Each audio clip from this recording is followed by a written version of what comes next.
Online बदमाश हो, online ही बदमाशी करो, असल में आओगे तो कूटे जाओगे, कूटे। ठीक है, ये तुम ऑनलाइन ही वो कर सकते हो, ऑफलाइन तुम्हारे जी में दम नहीं है। वी रोड इस डबल क्रॉस, और इस डबल क्रॉस में पुराने चावल, जैसे कि प्रिंस नरूला बोलते हैं कि भाई हम तो पुराने चावल हैं, और नए चावल जो है वो एलविश यादव, इन दोनों के बीच में कंट्रोवर्सी जो है वो काफी तूल पकड़ती जा रही है। अब ऐसे में अगर मैं बात करूं थोड़े पीछे, अगर हम एपिसोड पर जाए तो वहां पर इन दोनों के बीच में एक बहुत तगड़े वाला जो है वो झगड़ा हुआ था, और उसके बाद अगले ही एपिसोड में हमें इन दोनों का पैचअप भी देखने को मिला था। तो भाई उस पैचअप के पीछे जो है वो क्या रीजन था, इसको लेकर जो है वो एक बहुत बड़ा खुलासा होता हुआ नजर आ रहा है, और उस खुलासे में जो है वो कहीं ना कहीं प्रिंस नरूला की पोल भी जो है वो खुलती हुई नजर आ रही है। क्या खुलासा है, क्या पोल है, उस सब के बारे में हम बात करेंगे, लेकिन उससे पहले आपको ये वीडियो देखना जो है वो बहुत ज्यादा ही जरूरी है। तो पहले आप ये वीडियो देखें, फिर हम उसके बारे में जो है वो आगे थोड़ा सा डिटेल में जाकर जो है वो बात करेंगे। बहुत कोशिश कर रहा हूं कि मैं किसी भी ना कंट्रोवर्सी से बहुत दूर रहूं, पर मजबूरन मेरे को वापस से बोलना ही पड़ रहा है।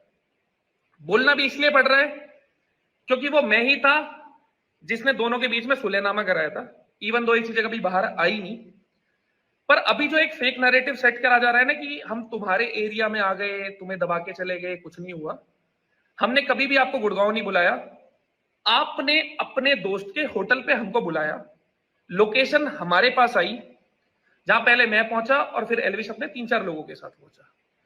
वहां जितने भी लोग मौजूद थे ना, इवन दो उसमें से कुछ मेरे भाई हैं, कुछ नोन है, वो आए आपकी तरफ से थे। और जो आप इतना बोल रहे हो ना मैं ये कर दूंगा वो कर दूंगा, एक बंद कमरे में, मतलब बंद कमरा, गेट बंद नहीं था, बंद ही था ना, एक कमरे के अंदर अगर हम बैठे हैं और वहां सीसीटीवी नहीं है, एलविश और मैं सिर्फ 2 जने थे और आपकी तरफ से 15-16 लोग थे, और बहुत सारे उसमें लोडेड ही थे। अगर वहां भी हम खुल के बोल रहे हैं ना कि कोई उंगली तो लगाओ, तो ये चीजें मत करो। अगर कुछ करना होता आप वहां कर लेते। आपने वहां पे एक प्यारी सी वीडियो बना ली, भाई हैं, सब खत्म हो गया। अब मौका अलग देख के आप उसका फायदा उठाने की कोशिश कर रहे हो। देखो मैंने चोट खा रखी है प्रशासन की, एलविश ने भी खा रखी है, आपने अब तक खाई नहीं है, तो आपको ऐसा लग रहा है कुछ होता नहीं है। देखो भाई, आपका भी एक परिवार है और हमारा भी एक परिवार है, उन पे ध्यान दो बजाय इन सब चीजों में पड़ने के। आपने इतना सा भी ना, इतना सा किसी को नहीं दाबा। हम नहीं कह रहे हमने आपको दाबा, पर म्यूचुअल रिस्पेक्ट के साथ अगर कोई चीज खत्म हुई है ना, और बहुत अच्छे नोट पे खत्म हुई है, तो उसको वैसे ही रहने दो, इन चीजों को आगे मत बढ़ाओ। और अगर फिर भी आपको कुछ अलग ही इच्छा हो तो देखो, पहल तो हम करेंगे नहीं, आप पहल करके देख लेना। मेरे पार्ट पे दूसरी वीडियो नहीं आएगी, पर होना होगा जो हो जाएगा। तो बड़ी मेहरबानी होगी कि आप भी शांति की तरफ ध्यान दो और हमें भी देने दो, क्योंकि ऊपर वाले के करम से आजकल समय ऐसा चल रहा है कि हम बहुत बिजी चल रहे हैं।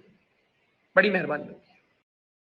तो भाई जैसा कि आप लोगों ने देख लिया कि रजत दलाल ने ये खुलासा कर दिया है कि को थोड़े टाइम पहले प्रिंस नरूला और एलविश के बीच में जो पंगा हुआ था, उसको पैचअप जो है वो कहीं ना कहीं रजत दलाल ने करवाया था। और उसके पीछे रीजन क्या था, उसके पीछे रीजन ये था कि पहले प्रिंस नरूला जो बार बार एलविश यादव को ये बोलते हुए नजर आते हैं शो में कि तुम गुंडे हो, बदमाश हो, ये हो, तो कहीं ना कहीं ये खुलासा हुआ कि भाई प्रिंस नरूला ने खुद आगे से अपने 15-16 बंदों के साथ वो जो है वो गुड़गांव गया।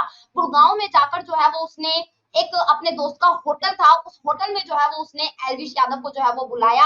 एलविश यादव और रजत दलाल, सिर्फ ये 2 लोग जो है वो वहां पर पहुंचे, सिर्फ ये 2 लोग। तो सोचो, एक तरफ से तो जो है वो 15-16 लोग इकट्ठे आ रहे हैं, और एक तरफ से जो है वो एलविश और रजत दलाल, ये सिर्फ 2 बंदे जा रहे हैं।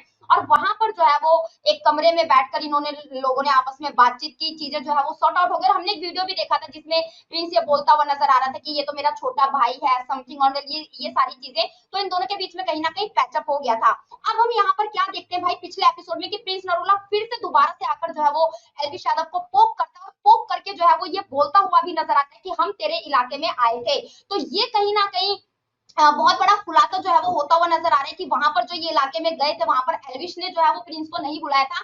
ये आगे से जो है वो अपने 15-16 बंदों को लेकर वहां पर जो है वो पहुंचा था अपने दोस्त के होटल में, और प्रिंस नरूला ने जो है वो एलविश यादव को वहां पर बुलाया था। और यहाँ पर रजत दलाल कहीं ना कहीं ये बोलते हुए भी या कहीं फिर टोंट मारते हुए भी जो है वो प्रिंस नरूला को नजर आ रहे हैं कि भाई हमें तो भगवान की कृपा से जो है वो बहुत सारा काम मिला हुआ है, तो अभी तुम ये सारी चीजें जो है वो छोड़ दो, क्योंकि हमने तो प्रशासन की मार खाई हुई है। तो भाई तुम इन चीजों से जितना दूर रहोगे उतना अच्छा रहेगा, भाई अपनी फैमिली, अपने काम पर जो है वो ध्यान दो। तो बहुत सारी चीजें जो है वो खुलकर सामने आई है कि पिछली बार जो लड़ाई हुई थी उसका पैचअप जो है वो रजत दलाल ने जाकर जो है वो साथ में करवाया था, और वहां पर एल्विश ने जो है वो प्रिंस नरूला जो बोल रहा है कि भाई मैं तुम्हारे इलाके में आया था, तो भाई अब 15-16 बंदों को लेकर जो है वो अपने दोस्त के होटल में पहुंचे थे, और वहां पर एल्विश और रजत दलाल अकेले जो है वो तुमसे मिलने आए थे, और वीडियो भी जो है वो तुमने ही बनाया था, ये मेरा छोटा भाई, ये वो।